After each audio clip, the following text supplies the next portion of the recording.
अभी हम लोग चैप्टर 8 का सॉल्व करेंगे, क्वेश्चन नंबर 5। तो 5 में क्या दिया हुआ है? 5 में क्वेश्चन है 2.8 डेसीमीटर आंतरिक व्यास वाले एवं 7.5 डेसीमीटर लंबे एक ज्वलनशील गैस सिलेंडर में, तो एक गैस सिलेंडर का देखो यहाँ पे में क्या दिया हुआ है,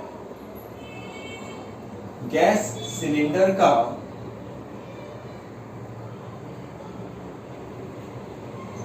आंतरिक व्यास दिया हुआ है। आंतरिक व्यास कितना दिया हुआ है? व्यास दिया है 2.8 डेसीमीटर।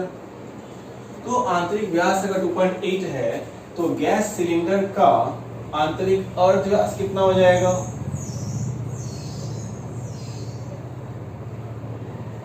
इसका हाफ व्यास का, जब भी अर्ध व्यास निकालना होगा क्या करेंगे, व्यास को 2 से डिवाइड कर देंगे।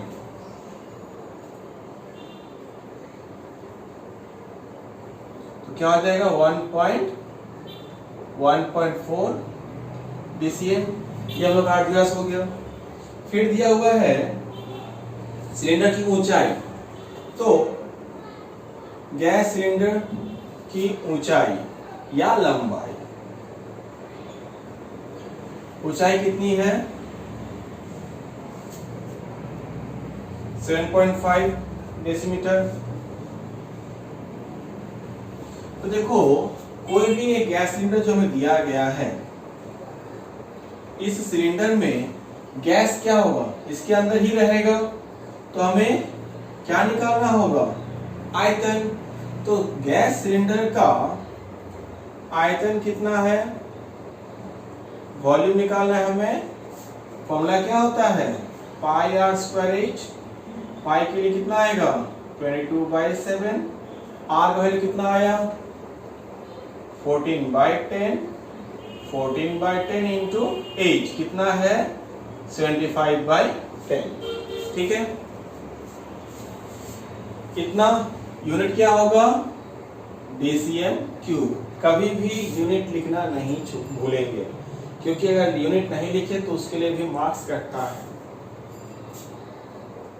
यहाँ पे क्या होगा, 7 से 14 में डिवाइड करेंगे तो 2 बार में डिवाइड किए, फिर 2 से 10 डिवाइड किए 5 बार में, 5 से 10 डिवाइड कटेगा 15 बार में। तो हमारे पास कितना बचा? 22, 14 और 15 बाय 10 इंटू 10 100 DCM क्यूब। तो देखो गैस सिलेंडर का हम लोग पूरा वैल्यू नहीं निकाले हैं, अगर तुम चाहो तो निकाल सकते हो, नहीं तो हम लोग इसको बाद में यूज करेंगे। तो पूरे गैस सिलेंडर का हमें आयतन तो निकल गया। क्वेश्चन में बोला है कि इस गैस सिलेंडर में क्या भरा है? गैस जिसका कुल वजन है, गैस का कुल वजन कितना दिया है? 15.015 इतना केजी दिया है।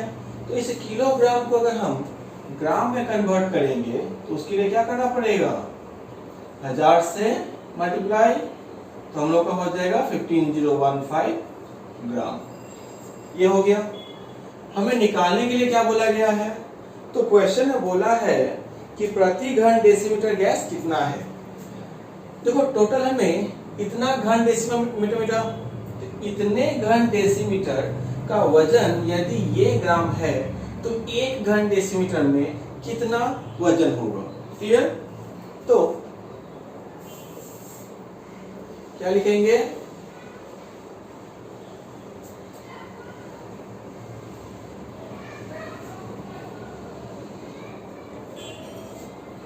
चूंकि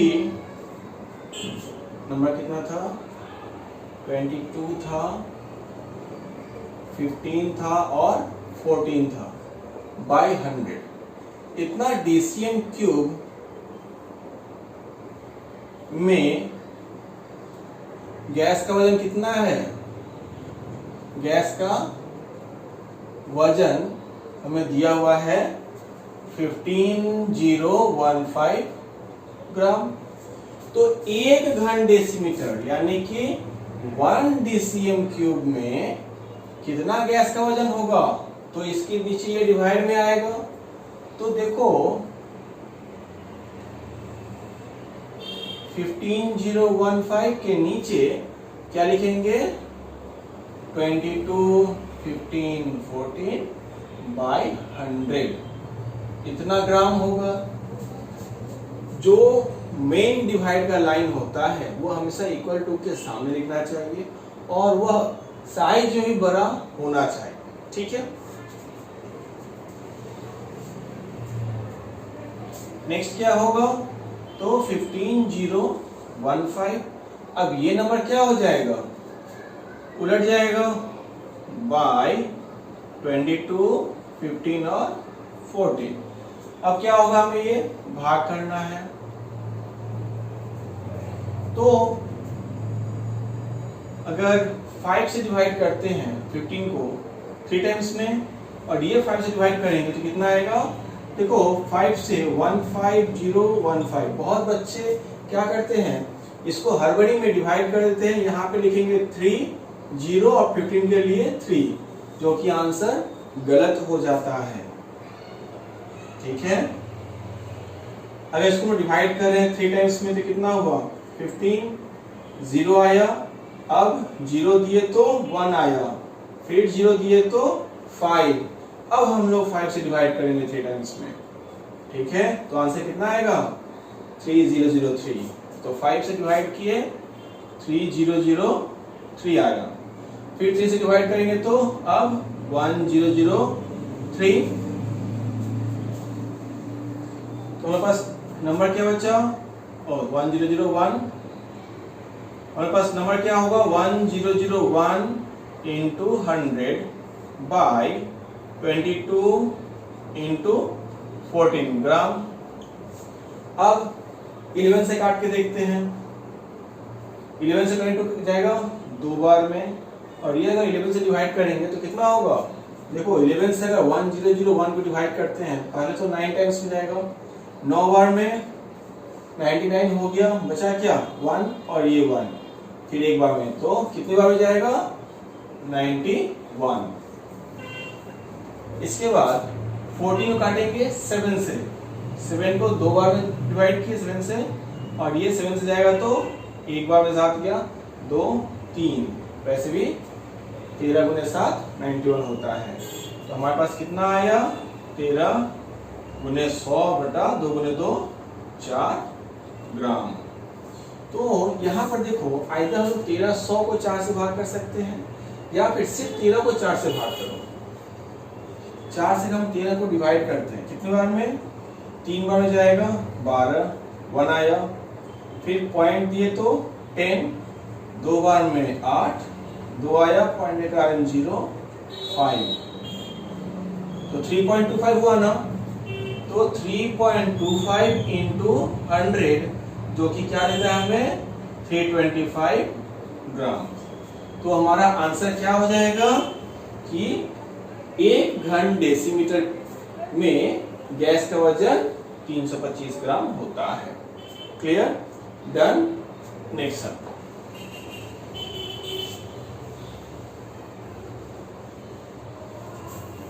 क्वेश्चन नंबर 6 में क्या बोला है, समान व्यास व समान ऊंचाई वाले 3 जारों में, तो कितने जार है हमारे पास, देखो यहाँ पे हम लोग को 3 जार बोला गया है जिनका व्यास क्या है, समान है, और ऊंचाई भी समान है, व्यास और ऊंचाई दोनों समान है वाले जारों में प्रथम का 2/3 भाग, इसमें हम लोग कोई लिक्विड भरे हैं जो कितना है, 2/3 भाग है। फिर दूसरे का 5/6 भाग,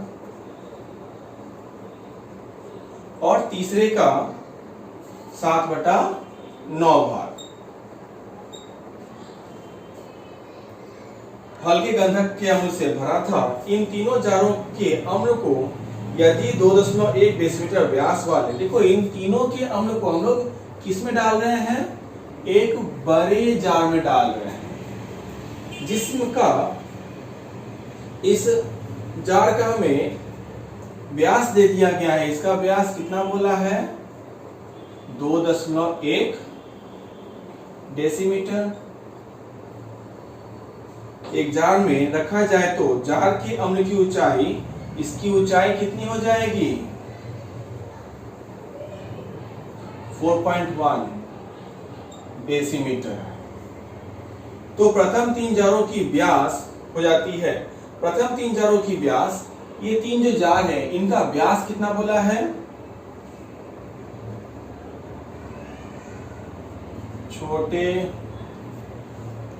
छोटे जारों का व्यास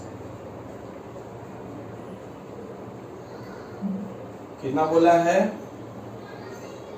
1.4 डेसीमीटर। 1.4 डेसीमीटर। तो उनकी ऊंचाई ज्ञात करो। तो देखो, छोटे जारों का व्यास हमने ले लिए, इनकी ऊंचाई कितना होगा? छोटे जारों का की ऊंचाई कितनी होगी? मान लेते हैं हमारा h डेसीमीटर। और तो छोटे जारों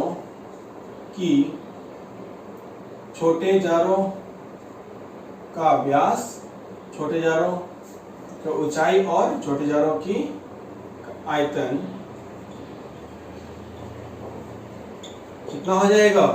फॉर्मूला अप्लाई करेंगे, पाई r स्क्वायर h।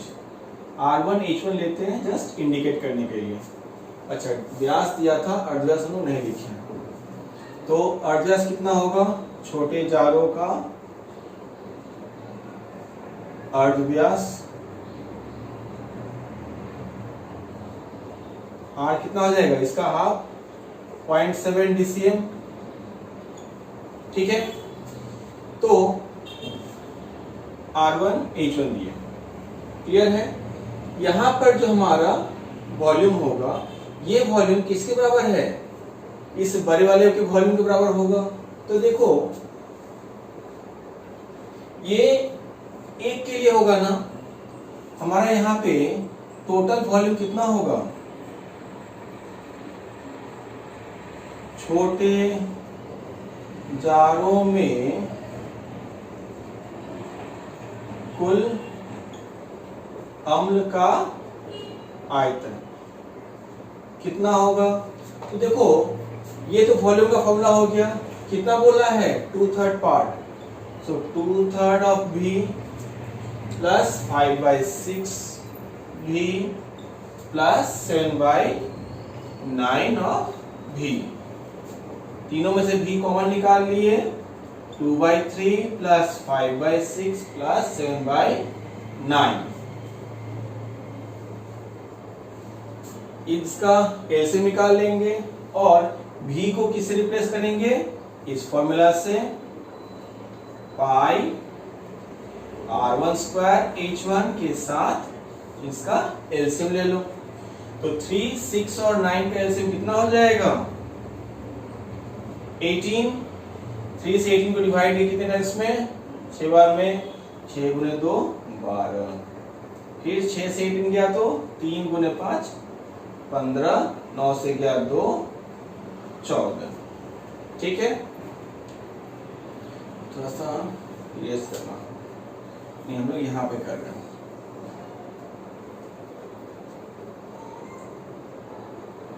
तो यहाँ पे कितना हो जाएगा? पाई R1 कितना है हम लोगों का?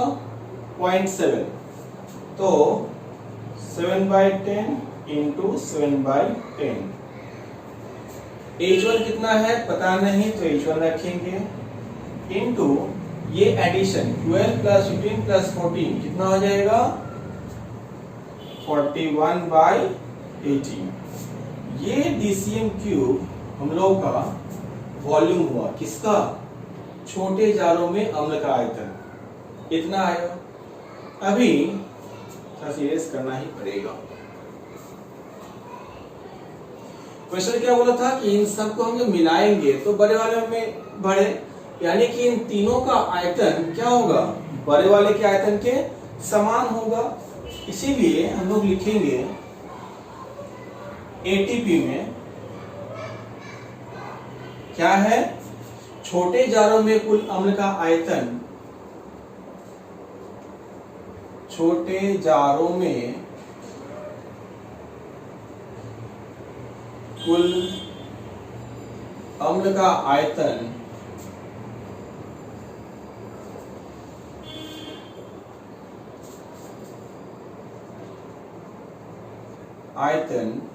इक्वल टू बड़े जार में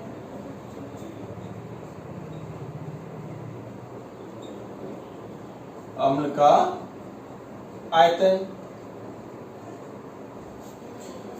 तो छोटे जार में अम्ल का आयतन का फॉर्मूला हम लोग क्या लिखे हैं या कितना हम लोग मिला है, ये वाला डेटा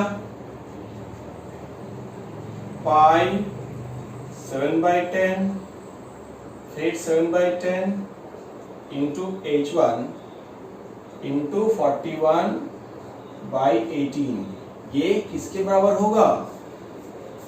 यहाँ पे बड़े जार में देखो व्यास अगर 2.1 था तो अर्धव्यास क्या होगा, पाई R2 स्क्वायर, H2 हम लोग लेते हैं, इसको H2 कर देना और यहाँ पे R2 दिखा देना, कितना होगा 2.1/2 DCM, ये ना। तो पाई R2 का वैल्यू कितना आया है 2.1/2 है, तो 21/20 कर सकते हैं इंटू H2 कितना है 41/10। क्लियर, ये पोर्शन इरेज कर देना आप,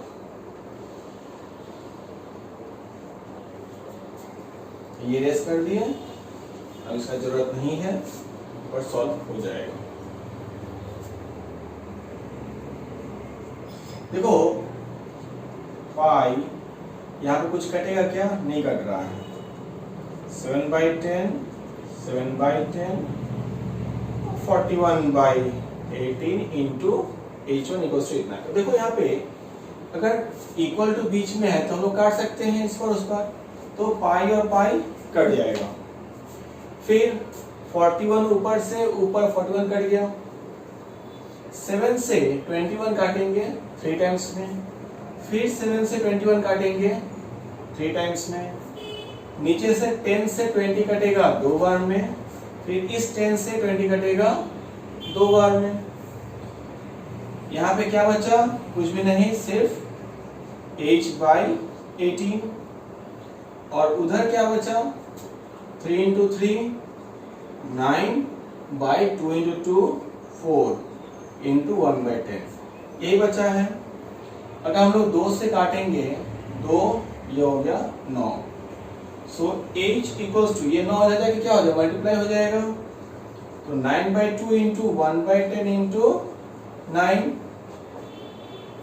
मल्टीप्लाई हो कितना आ जाएगा 9 इंटू 9 81/2 इंटू 1/10। देखो 81 का 2 से डिवाइड करेंगे तो कितना हो जाएगा 40.5/10 है, इस 10 के असर से पॉइंट क्या हो जाएगा, एक घर और शिफ्ट हो जाएगा, तो हम लोग को H कितना मिला 4.05, इतना DCM। खत्म हो गया, इरेज कर दें। नेक्स्ट क्वेश्चन 6 हो गया, अब 7 में क्या है, एक मुंह खुला एक लंब वृत्ताकार बर्तन के समग्र तल का क्षेत्रफल। देखो यहाँ पे हम लोग बेलन में सीखे हैं कि इसमें समग्र तल का क्षेत्रफल क्या होता है, टोटल सरफेस एरिया क्या होता है, तो इसके लिए हम लोग लिखते हैं 2πRH जो हमारा पार्श्व होता है, यहाँ पे आता है 2πRH, इसमें आ गया πr² और ऊपर से आया πr²। क्लियर है, तो इसीलिए हम लोग इसका फॉर्मूला πr² प्लस πr² लिखते हैं। लेकिन यहाँ पर जो क्वेश्चन में हमें बोला गया है कि एक मुंह खुला यानी कि ऊपर में ढक्कन नहीं है, तो ये πr² नहीं होगा। तो अब हमारे लिए ये फॉर्मूला हो जाएगा एक मुंह खुले, एक मुंह खुले, एक मुंह खुले वृत्ताकार बर्तन के समग्र तल का क्षेत्रफल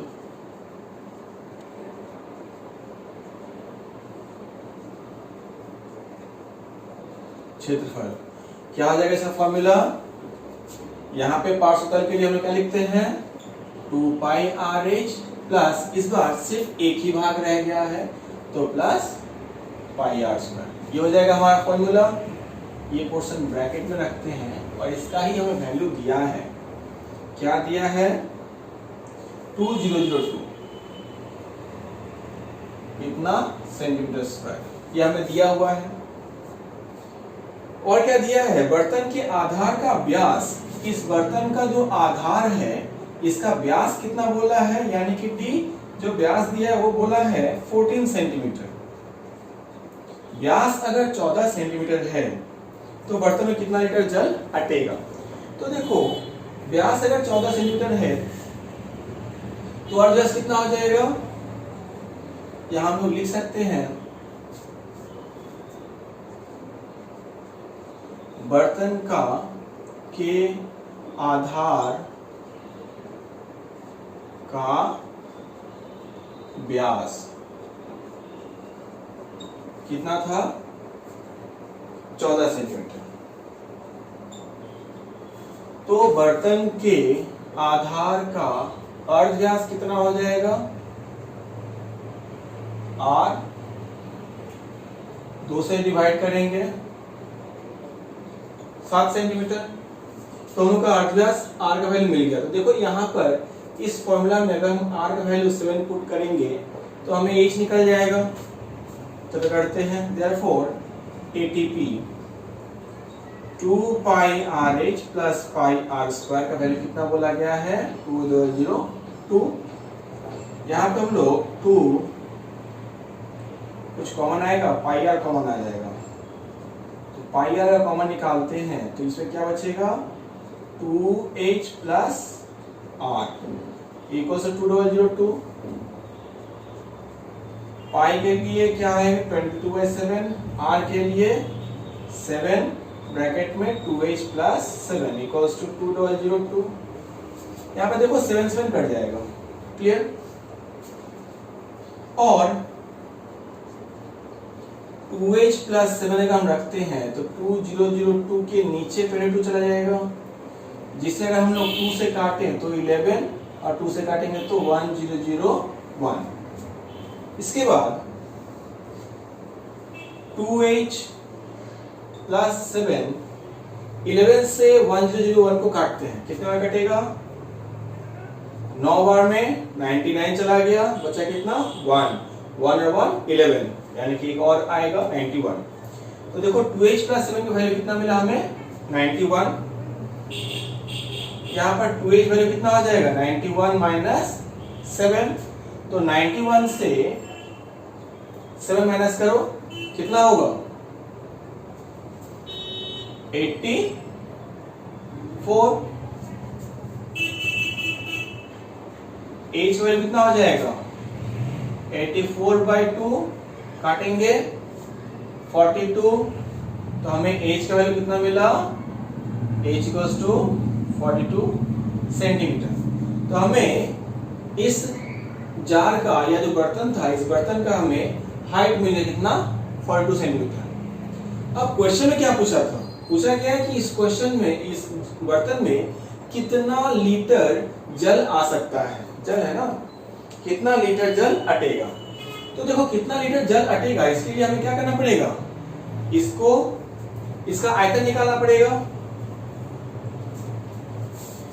अभी हम लोग अपने यूज के लिए यहाँ पे बॉक्स में लिख लेते हैं। हमें h मिला कितना? 42 सेंटीमीटर और r कितना था? 7 सेंटीमीटर।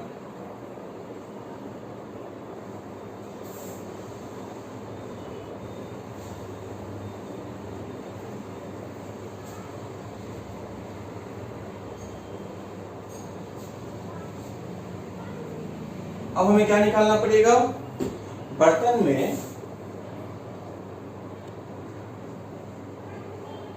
में कुल जल अटेगा,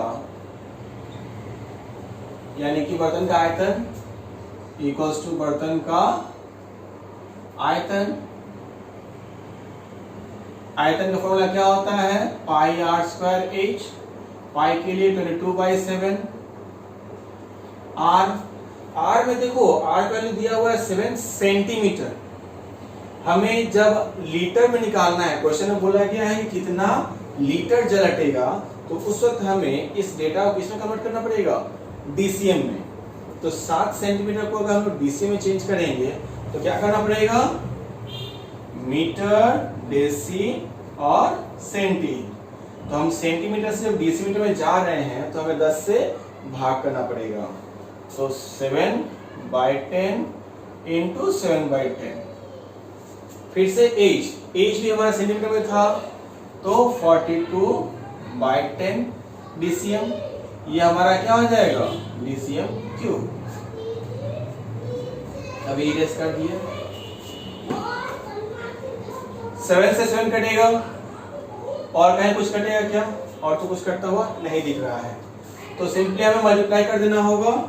22 को पहले 7 से मल्टीप्लाई करो, तो 7 2 जा 14, 14 कैरी 1, 7 जा 14 और 1 15, 154 into 42 by 1000।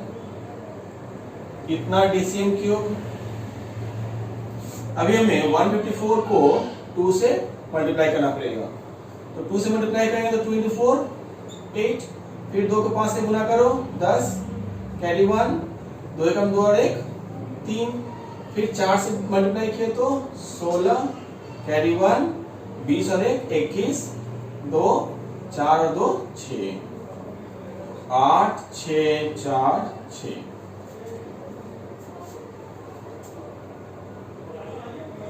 6 4 6 8 by 1000 DCM cube कितना आ जाएगा, 6.468 लीटर।